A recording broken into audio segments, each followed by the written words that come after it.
A big sigh of relief for the world as the Strait of Hormuz opens.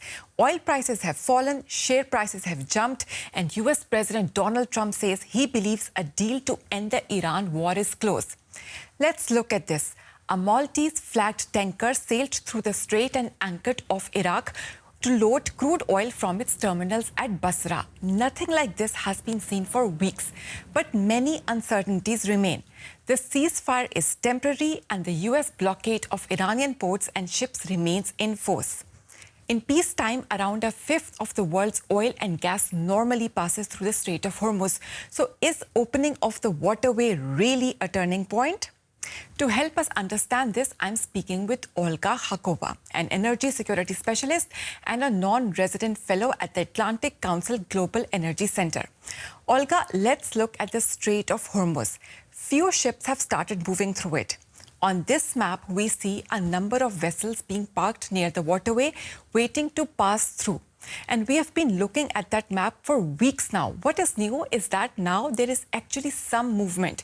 We see few ships making their way through the strait. Olga, tell us the impact this development can have on global energy supply. Thank you so much for having me on. So that map is showing roughly over 600 ships that are waiting for a safe passage, and they are, moving slowly. They're checking in with insurance agencies to make sure that they will be properly insured as they move through.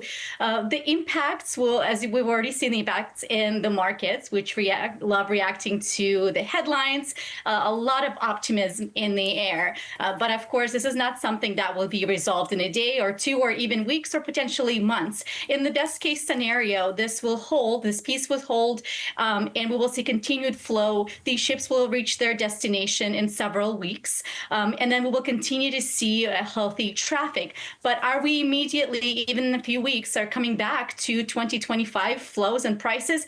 I don't think so. There are some permanent changes, and there are some changes that will take 3 to 5 years to fix, like, for example, Qatar's damaged infrastructure. That's not something that can be repaired in a few weeks. Olga, we'll talk about the infrastructure damage and also the financial markets later in the interview. The US says its blockade on Iranian ships is still in place, and you briefly talked about the insurance companies. Do you think the insurers and the shipping companies may still think twice before sending vessels through the waterway? No one really wants to be first, right? So they're watching to see how the other ships are moving, and they're watching to see what happens if there are any unexpected surprises. But there's a lot of optimism around the traffic really opening up. So I do think we will see insurance companies, after a lot of careful considerations, slowly reducing the rates. But that's not something that's going to jump as quickly as we have seen the market jump today. Of course, that's something that's going to be more methodical. And again, the rates will not go back to 2025 even in a couple of weeks. There is a more permanent risk profile around the region now that the insurance companies will now have to calculate in. And even in a prolonged peace scenario, that's something that risk, that overall risk, will not be going away anytime soon. And this is not just about Iranian oil. Let's look at this. We see major gas and oil exporting nations like Saudi Arabia, Qatar, UAE, many countries in the world, mostly in Asia, are huge importers of the energy from the Gulf nations. And it was the ships carrying the oil from the Gulf nations that were blocked by Iran. So, Olga, a big relief for the world, but also for these Gulf nations. Exactly. A lot of this traffic is also going to the Asian countries and Southeast Asia specifically. So a lot of them are waiting for these 600 ships to get there to provide some kind of price relief. It's, as you mentioned, it's not just oil and gas. It's also refined products. It's jet fuel, gasoline, diesel. A lot of these countries, they rely on a massive percentage of these critical energy supplies to power their economies, and they have already felt the impact today. And opening the strait is one thing. Going back to the status quo from before war is something different. Iran's bombing damaged energy infrastructure, as you'd also earlier mentioned, in many of the Gulf countries. So, Olga, even with the opening of the Strait of Hormuz, do you expect to see the same amount of energy supply again? anytime soon? I don't think we'll see the exact same amounts. We could see something that's close because we have also seen other countries try to ramp up their production.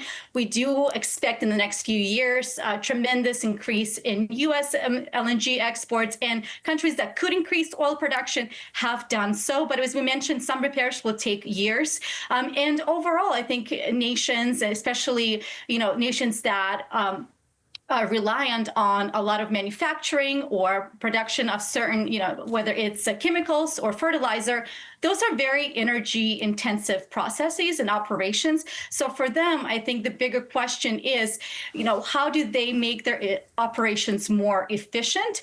Are they prepared for, the next time, even if there is a more temporary, a couple of day closure or a partial closure, how will they deal with this risk? Because it is not out of the question. And going back to the insurance conversation, those premiums will remain higher. So that's an additional cost. And as we know, those kinds of costs drive decisions for producers, for buyers on where they procure their supplies across the world. And that price difference, can also drive a decision on future flows long term. And I'm really curious to know about some of the lessons the world may have learned from the closure of the Strait of Hormuz. Do you see countries working on looking for alternative ways to keep their energy flows intact if in future an energy route gets blocked? I think it's important to be prepared for the worst case scenario and, to remain optimistic, to assume that the peace will remain in the region. However, to know what will be the next steps if there is again some kind of a blockade, so if there is again a stoppage of flows. And the countries are looking at this closely right now. There are some lessons from 2022 that we can take a look at. Some countries, particularly Europe, increased their efficiency, increased their renewables, they diversified infrastructure. These lessons are all applicable now. So building out alternative routes, they can connect the Gulf to the global markets in a more complex, more diversified ways. That can be a very specific action, but that's not going to be done overnight or in weeks. Those infrastructure projects can take, at the best case, months to years to complete. So that's one way countries can prepare. We're also seeing countries, China is a really good example in terms of the strategic reserves of oil. And that has really cushioned their economy. They were able to really minimize the impact on their prices because of just the extent of the strategic oil reserves that they've had compared to their neighboring Southeast Asia and other countries in the region. So thinking through of what can be strategically reserved. There are some things like jet fuel that can only be reserved for about a year. So you also have to think about, as a country, of building out these strategic reserves, which costs quite a bit of money, and it's an opportunity cost as a country. Could you be spending this money somewhere else? And how long can that fuel or that refined product actually last in the strategic reserve? So it's about making new infrastructure, new interconnections, diversifying supplies, making economies more efficient, so that way that barrel of oil goes so much further and can provide for the economy a lot more than in the past. But also, again, preparing and hedging for the worst while anticipating the best. So you've talked about strategic reserves, and I'm wondering about countries, struggling economies like Pakistan, Bangladesh. These economies cannot afford to have strategic reserves. It's still in big countries, industrial countries like China. So not a lot of alternate options for those countries, right? It is much more complicated for countries that are struggling economically and for countries that are reliant on a lot of imports to run their economies, whether it's oil, whether it's refined products. So for them, it's also thinking about on how to really build out those efficiencies and how to find ways, to diversify supplies to where if they are in that position where they can't afford strategic reserves, can they create some hedge? Can they create some other contracts with alternative suppliers around the world? Can they build out those relationships earlier on? And that way, when you do see these kinds of choke points, they are prepared and they can have access to those reserves. I think you've touched an important point, relationships. I think, do you see that in future we will also see more alliances among countries that will help them secure their resources?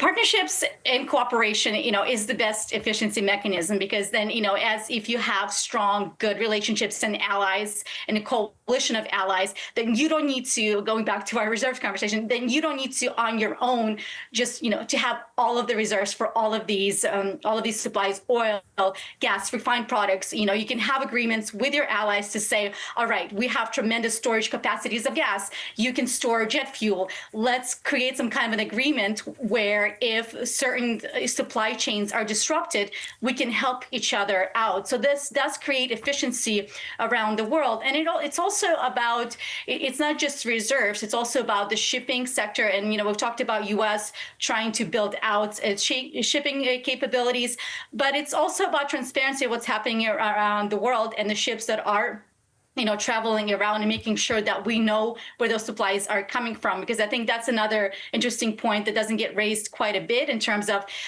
what can Iran learn from Russia in terms of hiding its supplies, whether it's spoofing, whether it's, ship-to-ship transfers. I think that would also be really important long term in terms of broader global shipping transparency to keep track of how the supplies are moving around the world.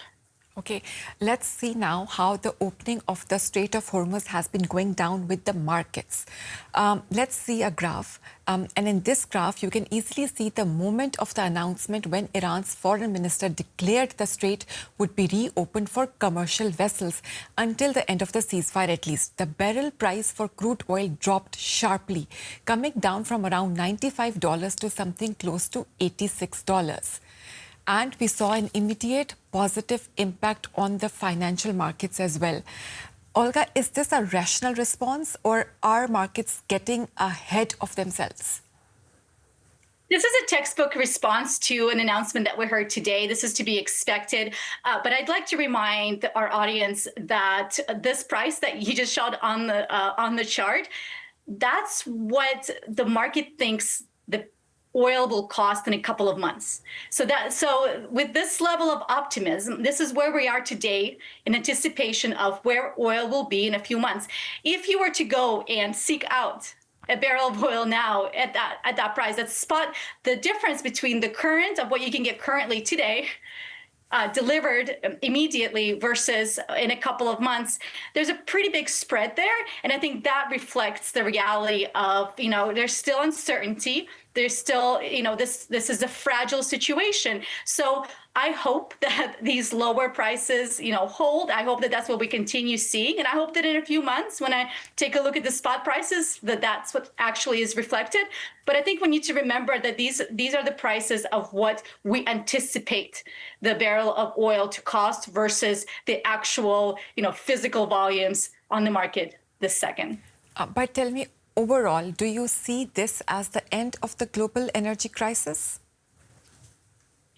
I think this is a positive development and a really tremendous positive step in the right direction. However, we're not fully there yet to say anything is over. The profile of the region the risk profile has increased in a lot of ways that will be there either permanently or for at least a couple of months. That risk that the region carries, that will be reflected in insurance premiums, that will be reflected in certain ships, just permanently trying to find alternative routes because they just cannot handle this volatility. This will be reflected in how countries, again, think through their future partnerships and deliveries. And if they want to hedge, if they're relying on 30, 40, 50% of certain fuels that are essential for their country through the Gulf route, then for them, that's a really big question to ask themselves. Are they going to bet on the fact that those shipments will continue uninterrupted? So lots of positive development.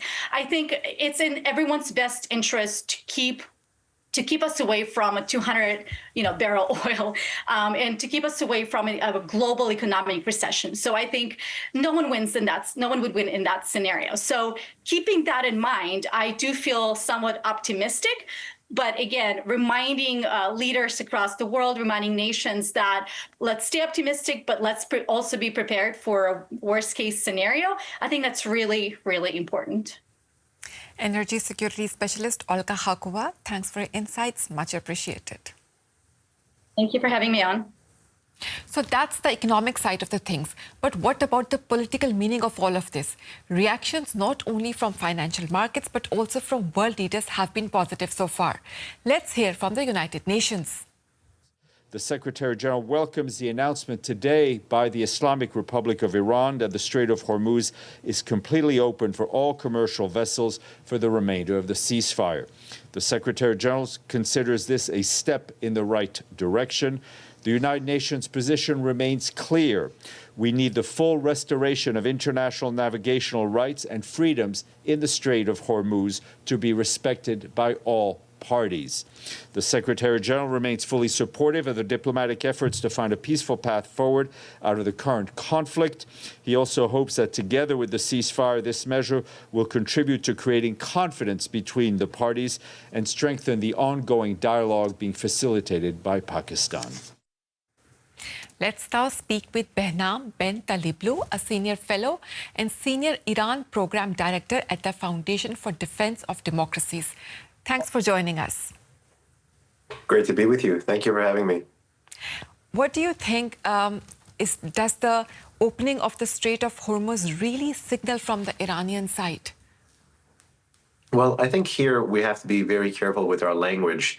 The regime had never technically fully closed the strait, and at the moment, it has technically not fully opened the strait.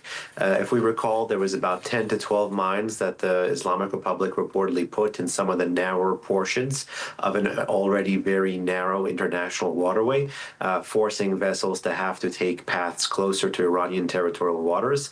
That seems to be, at least based on other statements coming out of Iran today, the modus operandi, that they still say that commercial traffic from non-belligerents is open, and that all of the traffic in and out of the Strait of Hormuz into the Persian Gulf would have to be coordinated with Iranian political or maritime or even security authorities in the area.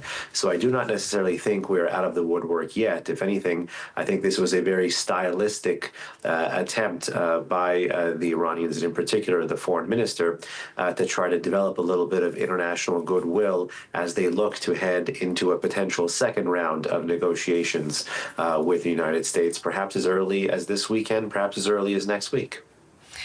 But, just because of the statements that, Iran is opening the Strait of Hormuz, we have already seen a positive impact on the financial markets.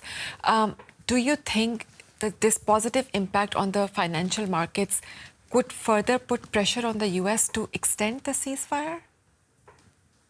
Well, certainly you hit the nail on the head when it came to the government's desire in Tehran to try to impact and even manipulate markets, because that's something that both actors, America and Iran, in this crisis, have been trying to do with their rhetoric. The Islamic Republic, following the ceasefire, following the first round of negotiations, is now, as you hinted, trying to generate goodwill by talking about a return to normal in a strait where the behavior in that strait of vessels still is not normal, is still not what it was like prior to the commencement of this conflict. But even that rhetoric had a major impact, not just on the stock market, but on oil and oil prices and even oil futures. So to that end, I actually think that together, those two forces, markets and media, looking back over the past 40 days of conflict, have indeed had the greatest potential restraining effect on U.S. military, not capacity or capability, but will to carry out that capacity and capability against Tehran. And to that end, I think pay very close attention to how a potential spike may impact American risk tolerance versus risk aversion against Iran in the future. And that made the Strait of Hormuz a big leverage for Iran. But now Iran is technically giving up its biggest leverage. Does this mean that a deal with the U.S. is now imminent? I wouldn't say imminent, but it's looking more likely. At least both sides are looking to, and I don't like the word peace agreement or peace negotiations, because there still is not genuine or real or lasting peace between these two actors. We know, for example, the government of the Islamic Republic routinely chants death to America and has had a foreign and security policy oriented and animated towards exactly carrying that out. And in America here, for example, it's helped build a regional security security architecture in the Middle East to exclude the Islamic Republic and really defend against a whole host of attacks that they have been able to engage in, be it terrorism in the past or missile and drone currently, or potentially even something else in the future. So to that end, I don't think the regime gave up its leverage. The one thing that is now flipping the script on the government in Tehran is actually the U.S. blockade, which is still present. And it's very interesting that you have a blockade in an area and still media and markets are keen to look the other way. That's how strong the desire is to look for a new normal in the Persian Gulf and Strait of Hormuz. So to that end, ultimately, I don't think that it was Tehran that gave up this leverage. I think Washington brought about the blockade and helped with the facilitation and export of Arab oil out of the Persian Gulf. And that is putting, again, pressure on Tehran because it's reversing the geographic squeeze that it had put on this very critical international waterway. And despite the announcement of opening of the Strait of Hormuz, we see that the U.S. is still maintaining its blockade on the Iranian oil. Why do you think it's still keeping the blockade active? Well, it's still leverage for America, again, going into a potential second round of talks. But ultimately, those mines, those actual things that the regime said it had deployed to change or impact maritime traffic there, those mines have not been found. And worse, just a few days ago, it was reported that the government in Tehran doesn't even know where they are. And given that there hasn't been a full international mine-sweeping mission in this critical part of the world, Washington's goal or Washington's strategy seems very much more of the same, which is to limit the trade coming to and from Iranian ports via this blockade. Thus far, based on reports, based on commercial available imagery, based on tanker tracking data, it does look like this is not a hermetic seal. There are vessels that do come and go, but ultimately the goal is to be able to reduce the pressure on the price. And one of the things that is reducing that pressure is the supply, and that is being done by getting more Arab oil out onto the market again. So even if only for economic reasons, the U.S. is still there with this quote-unquote blockade. And Iran's foreign minister says the reopening of the strait is, quote, in line with the ceasefire in Lebanon. If the conflict between Hezbollah and Israel flares up again, could we see a situation where Iran again blocks the waterway? Well, in my view, this is a measure of ideology more so than strategy from the Islamic Republic, particularly after such a costly conflict for them.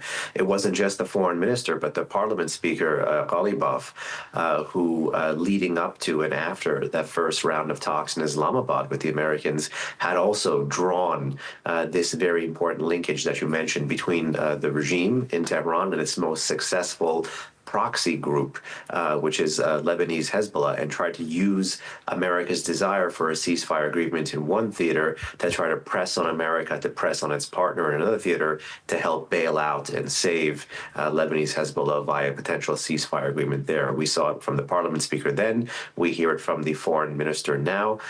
Ultimately, this is a regime that is looking to live to fight another day and trying to reconstitute and save its proxy network, either from American military prowess or Israeli military capability. And given the severity of Israel's pushback and incursion into South Lebanon, a real stronghold for Hezbollah recently, I think the regime panicked and is trying to draw a linkage and is willing to escalate the play to the edge to draw this linkage as it tries to figure out just how much does America want versus need one ceasefire or the other.